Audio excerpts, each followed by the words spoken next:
Earlier this year, in March 2025, a significant agreement was finalized that would reshape the economic landscape of a small West African nation. Chinese mining corporations secured exclusive rights to extract bauxite, a critical mineral resource, from the Oyo and Gabu regions of Guinea-Bissau.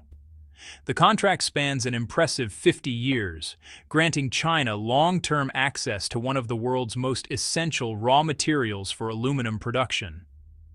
Almost immediately after the announcement, critics in Western media outlets raised concerns. They warned that this massive investment could push Guinea-Bissau deeper into what they described as a dangerous debt spiral.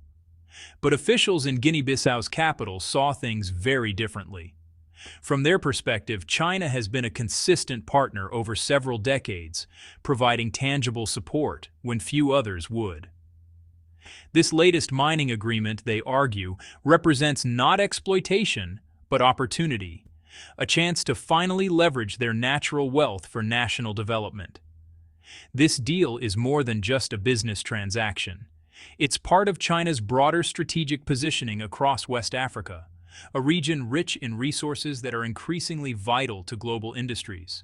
And it presents a direct challenge to Western influence in a part of the world where economic partnerships are being redrawn. So what made Guinea-Bissau willing to commit half a century of mineral extraction rights to Chinese companies? What makes bauxite so crucial to China's industrial future? And what does this agreement actually mean for the people of one of the world's least developed nations? If you appreciate in-depth coverage of global economics and geopolitics, please subscribe to stay updated on our latest investigations and analyses. Now, let's dive into this story. To understand why this mining deal matters, we first need to understand Guinea-Bissau itself, a nation that rarely makes international headlines despite its complex history and untapped potential. Guinea-Bissau sits on Africa's Atlantic coast, tucked between Senegal to the north and Guinea to the south and east. With a total land area of approximately 36,125 square kilometers, roughly the size of Taiwan or Belgium, it's home to about 2.19 million people. The United Nations classifies it among the world's least developed countries, a designation that reflects its profound economic challenges. The country's name itself tells a story of colonial legacy. For centuries, this territory was under Portuguese control, serving as a colonial outpost in the age of European empire. Independence came late, in 1974, after a prolonged liberation struggle. The name Guinea-Bissau was adopted to distinguish it from its neighbor to the southeast, the Republic of Guinea, with Bissau being the name of the capital city deliberately added to avoid confusion. What many international observers don't realize is that beneath Guinea-Bissau's struggling economy lies remarkable geological wealth. The country possesses significant deposits of gold, diamonds, and crucially, bauxite. These minerals are distributed with unusual density across the territory. Most deposits contain reserves ranging from several million to tens of millions of tons. Bauxite reserves, in particular, are estimated to reach into the billions of tons, a genuinely enormous quantity by any measure. What makes these deposits even more attractive is their geological accessibility. The majority are open-pit deposits, meaning they sit close to the surface and don't require deep underground mining operations. This dramatically reduces extraction costs and complexity.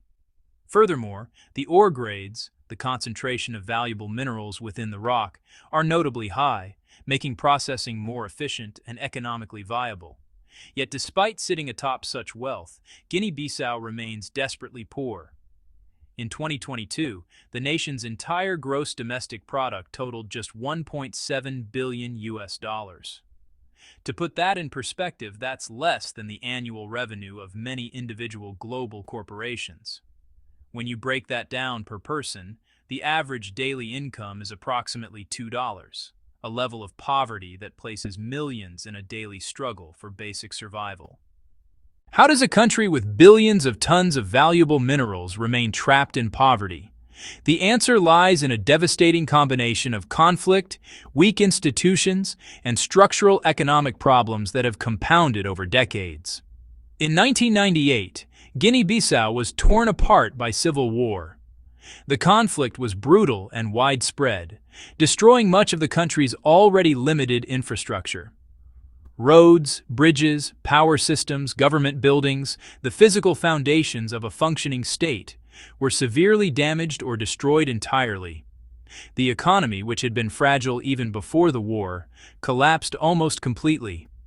It took more than 2 decades for Guinea-Bissau to recover even to pre-war economic levels. By 2021, GDP had climbed back to approximately $1.9 billion, with per capita GDP reaching just $831 annually. But even as the country struggled to rebuild, it was burdened with approximately $900 million in foreign debt, nearly half its entire annual economic output. For a nation with such limited revenue generation, this debt load is crushing. The economy itself remains fundamentally agricultural. More than 80% of the population depends on farming for their livelihood, but agricultural practices remain largely traditional and technologically backward. Modern equipment, irrigation systems, fertilizers, and improved seed varieties are scarce or non-existent in most regions. Farming is done much as it was generations ago, with minimal mechanization and limited productivity. The result is predictable. Grain production barely meets domestic consumption needs, and there's almost nothing left over for export. An economy that can't produce agricultural surpluses struggles to generate capital for investment in other sectors. Recognizing this limitation, the government attempted to shift focus toward cash crops, particularly cashew nuts. Guinea-Bissau has favorable growing conditions for cashews, and global demand is strong. However, this strategy ran into another structural problem. The country's industrial capacity is virtually non-existent. Without processing facilities, Guinea-Bissau can only export raw cashews, capturing a tiny fraction of the value chain. The real profits from roasting, processing, and packaging flow to companies in other countries. This emphasis on cashew cultivation created yet another problem. As more land was dedicated to cashews, rice production declined sharply. Rice is the staple food for most of the population, and yields in Guinea-Bissau are alarmingly low, often less than 150 kilograms per mu, a traditional unit of area. Unable to feed itself, the country now imports more than 600,000 tons of rice annually, draining precious foreign currency reserves. But Guinea-Bissau's challenges go far beyond agriculture and infrastructure. The country has become entangled in one of the most destructive criminal enterprises in the world: international drug trafficking.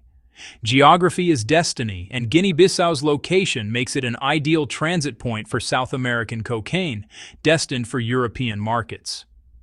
The capital, Bissau, sits less than 3,000 kilometers from both eastern Brazil and southern Spain. The country's coastline is dotted with islands and inlets that are nearly impossible to patrol effectively. Its government institutions are weak, its military and police forces underpaid and under-resourced. All of this makes Guinea-Bissau what trafficking experts call a soft target, a place where drug cartels can operate with relative impunity.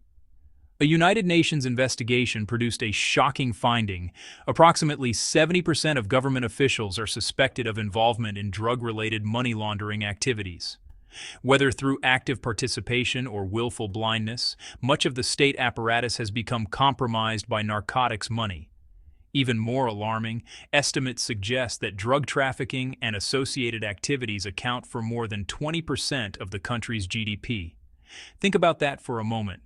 1/5 of all economic activity in Guinea-Bissau is connected to an illegal industry that brings violence, corruption, and instability. This isn't just a law enforcement problem. It's a fundamental governance crisis that undermines every attempt at legitimate development. This toxic combination, post-conflict devastation, agricultural backwardness, industrial absence, and deep corruption, has kept Guinea-Bissau locked in a poverty trap. The country's mineral wealth remains largely untapped because extracting and processing these resources requires enormous capital investment, technical expertise, and stable governance, precisely what Guinea-Bissau lacks. For years, the government sought international partners who could provide the investment and know-how to develop these mineral deposits. But given the country's reputation for instability and corruption, few were willing to take the risk. Western mining companies, international financial institutions, and development agencies largely stayed away, unwilling to commit major resources to such an uncertain environment. At this critical juncture, when Guinea-Bissau desperately needed a partner willing to invest in its future despite the risks, China stepped forward. The relationship between China and Guinea-Bissau actually dates back decades. The two nations established formal diplomatic relations in 1974, the very year Guinea-Bissau achieved independence from Portugal. But it wasn't until much later that this relationship deepened significantly. The turning point came in 2013 when China launched its ambitious Belt and Road Initiative, a massive global infrastructure and investment program designed to strengthen economic ties between China and dozens of countries across Asia, Africa, Europe, and beyond. After extensive diplomatic engagement, Guinea-Bissau became part of this initiative, opening the door to Chinese investment and technical assistance. China's approach to Guinea-Bissau focused initially not on minerals, but on the country's most pressing need: food security. Chinese agricultural experts arrived in Guinea-Bissau to work directly with local farmers. They brought with them decades of experience in improving rice cultivation, knowledge gained from China's own transformation from a country that struggled to feed its population to one that achieved food security through agricultural innovation. Over the following years, China sent multiple teams of agronomists, soil scientists, and agricultural engineers. These experts didn't just advise. They worked in the fields alongside Guinean farmers, demonstrating techniques, testing soil conditions, and adapting methods to local climate and geography. The numbers tell the story of this transformation. Over the course of this cooperation, China trained more than 100,000 people in Guinea-Bissau in improved agricultural techniques. Chinese agricultural institutions introduced over 30 different rice varieties, selecting strains suited to Guinea-Bissau's soil types, rainfall patterns, and growing seasons. China donated 2,000 tons of fertilizers and pesticides, along with 215 pieces of agricultural machinery, tractors, tillers, irrigation pumps, and harvesting equipment. The results were dramatic. When Chinese assistance began, rice yields in Guinea-Bissau averaged approximately 1.4 tons per hectare, barely enough for subsistence farming. Today, average yields have increased to 4.9 tons per hectare across the country. In specialized agricultural demonstration areas where Chinese techniques are most intensively applied, yields reach 8.5 tons per hectare. In the most productive areas, with optimal conditions and full application of modern methods, yields have hit 10 tons per hectare. This represents more than a threefold increase in productivity. For farming families, this means the difference between chronic hunger and food security. For the nation, it means reducing dependence on expensive rice imports and freeing up foreign currency for other development needs. Rice, once a deficit crop that had to be imported, has now become an export product, sold to neighboring countries and generating revenue. But China's assistance extended beyond agriculture. Chinese officials and engineers recognized that Guinea-Bissau's infrastructure deficit was a fundamental barrier to any kind of economic development. Roads throughout the country were in terrible condition, many dating from the Portuguese colonial era and not maintained since.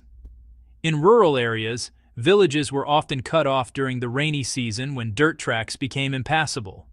Even in urban areas, road quality was poor, slowing commerce and increasing transportation costs. China committed to building several major highways, recognizing that improved transportation infrastructure would benefit every sector of the economy. The most significant project was the West African Coastal Highway, an 8.2-kilometer road that was completed in 2024. While this might seem like a modest distance, this road serves as a critical link connecting Bissau to port facilities and neighboring regions. Its construction employed local workers, transferred construction expertise, and established standards for future infrastructure projects. As these agricultural and infrastructure projects progressed, the relationship between China and Guinea-Bissau deepened. Chinese companies and government agencies demonstrated a willingness to work in difficult conditions and commit to long-term projects. Unlike some international partners who demanded extensive reforms before providing assistance, China focused on delivering tangible results. The Guinean government took note. Here was a partner that wasn't just offering loans with strict conditions, but was actually building things, training people, and helping the country develop practical capabilities. After years of collaboration and growing trust, discussions turned to Guinea-Bissau's underdeveloped mineral sector. The government recognized that it lacked the capital and expertise to develop these resources independently. China, for its part, had both the investment capacity and the industrial need for these minerals, particularly bauxite. In July 2024, the relationship was formally elevated to a strategic partnership, diplomatic language that signals a deepening of ties across multiple sectors. High-level delegations exchanged visits, and negotiations on natural resource cooperation intensified. Then, in March 2025, the agreement was finalized.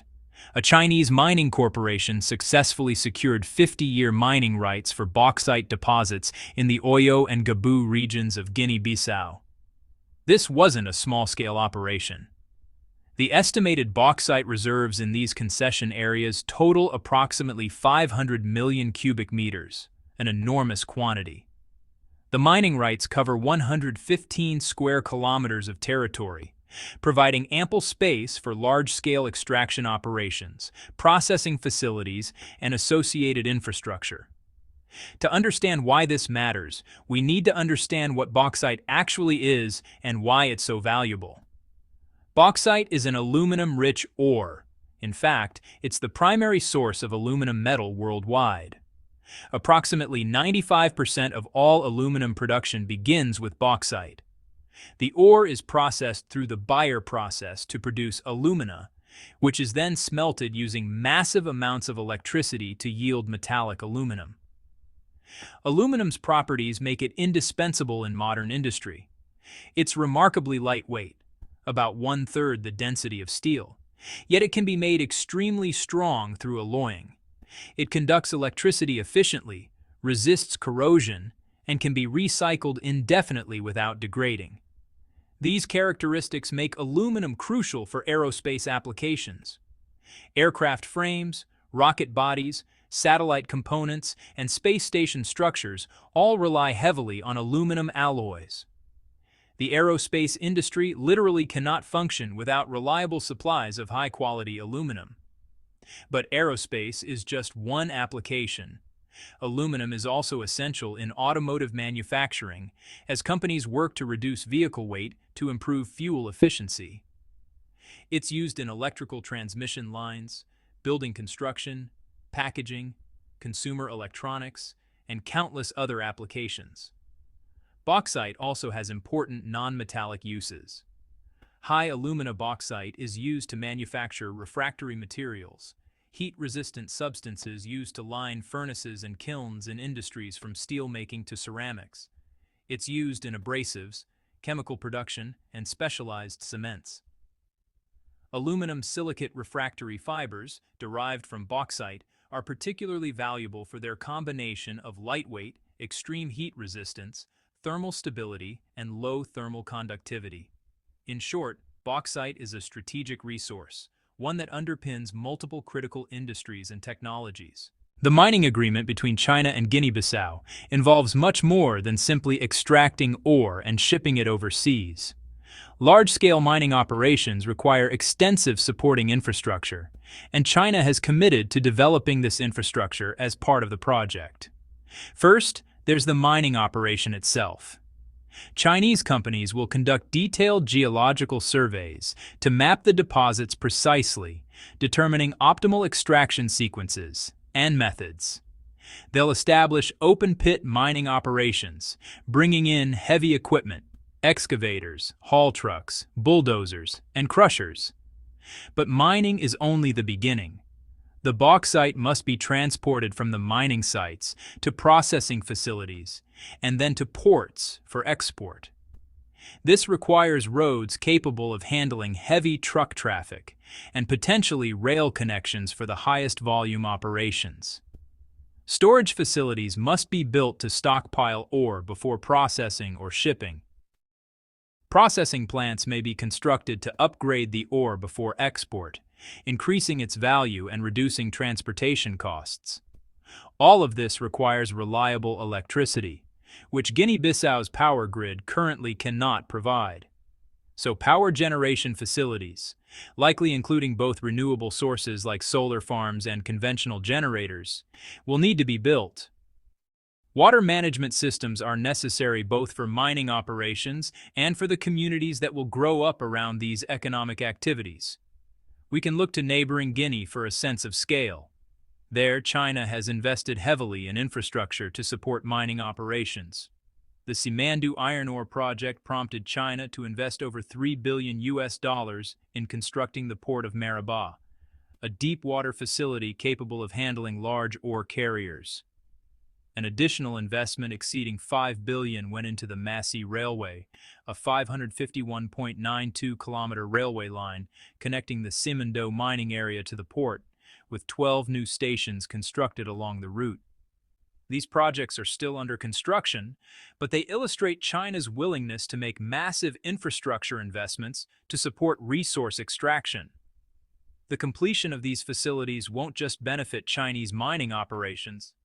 They'll transform Guinea's transportation infrastructure, creating economic opportunities far beyond the mining sector itself. Similar developments are likely in Guinea-Bissau. While the scale may be somewhat smaller given Guinea-Bissau's size, the pattern will likely be similar.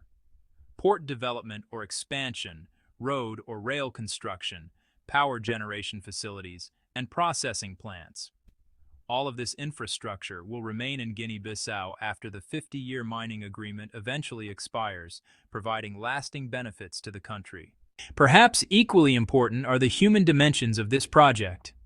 Large-scale mining operations require substantial workforces, and Chinese companies operating in Guinea-Bissau are expected to recruit heavily from the local population. This means thousands of jobs, direct employment in mining operations, plus many more indirect jobs in transportation, services, food provision, housing construction, and countless other support functions. In a country where unemployment and underemployment are endemic, this represents a significant economic stimulus. But it's not just about job quantity. Chinese companies will also transfer technical knowledge and management expertise. Guinean workers will receive training in modern mining techniques, heavy equipment operation, ore processing, environmental management, safety protocols, and industrial maintenance. Engineers and managers will gain experience with large-scale industrial operations that barely exist elsewhere in the country. Over time, this knowledge transfer will create a pool of skilled workers and technical professionals, human capital that will benefit Guinea-Bissau long after current projects are complete. These trained individuals can eventually lead indigenous mining companies, start related businesses, or bring their expertise to other sectors of the economy. The project may also help shift Guinea-Bissau's international image.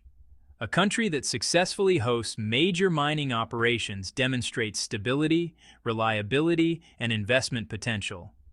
This can attract additional foreign investment beyond the mining sector in agriculture, manufacturing, tourism, services, and other industries. International companies that might have dismissed Guinea-Bissau as too risky or underdeveloped may reconsider when they see functioning infrastructure, trained workers, and a government capable of managing large-scale economic projects. For the people of Guinea-Bissau, particularly those in the Oyo and Gabu regions where mining will occur. The changes could be transformative. Regular wages from mining employment will flow into local communities, increasing purchasing power and demand for goods and services. This can stimulate local businesses, improve housing, increase access to education and healthcare, and begin lifting families out of poverty. Of course, large-scale mining also brings challenges: environmental impacts, social disruption, ensuring equitable distribution of benefits. How Guinea-Bissau manages these challenges will determine whether the mining boom becomes a true development opportunity or merely another chapter of resource extraction that benefits outsiders more than locals. To understand why China is willing to make such substantial investments in a small, underdeveloped country halfway around the world, we need to understand China's domestic mineral situation and its strategic concerns about resource security. China is the world's undisputed leader in aluminum production.